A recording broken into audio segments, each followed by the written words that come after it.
Josephine County has boasted a motto of honoring veterans, but fell through with the significant lack of resources for local vets. That is all being changed, however, and is starting with education.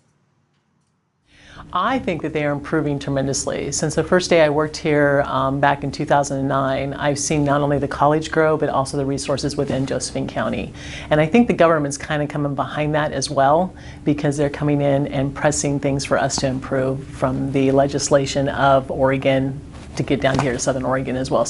Southern Oregon seems to be an area that gets kind of the last resources because the population down here is a little bit slimmer, but we also found out that the veterans population in Josephine County is actually really high for this area, so that's a positive. The most common complaint, by far, is the lack of medical resources within the community.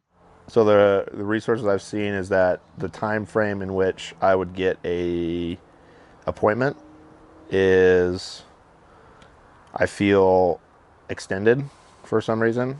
Currently I'm waiting for a hearing test, and I've waited for it for the last 2-3 months, and they keep pushing it back. I've seen a lot of local resources in the medical side not be used. The place that I go to is literally 4 or 5 blocks away from the hospital, and they will do what they can to push me to go to Roseburg or Portland. The source, which is over in the White City area, that's our closest veterans hospital, and then the next closest one would be really Roseburg, but the one that's really the one that gives it the most, I would say, assistance would be up in Portland.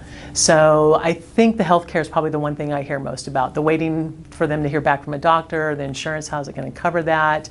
Plus the list is just so long, and I don't think there's enough doctors to actually accommodate for all our veterans that are needing the healthcare. Though services are still lacking, we can all agree that improvements are steadily being made. We have actually improved our programs quite a bit. So right now we have a new Veterans Resource Center that was rebuilt and remodeled here actually in April of this year.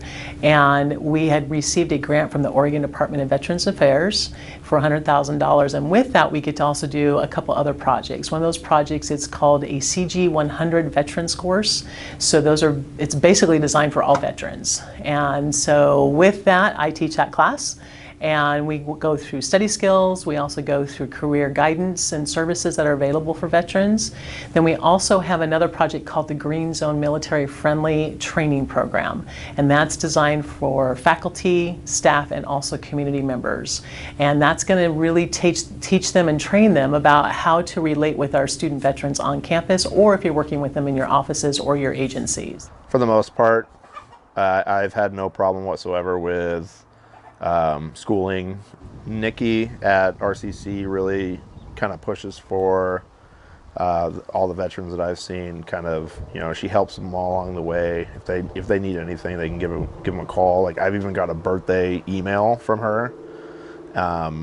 So I mean, I think she goes a little bit above and beyond.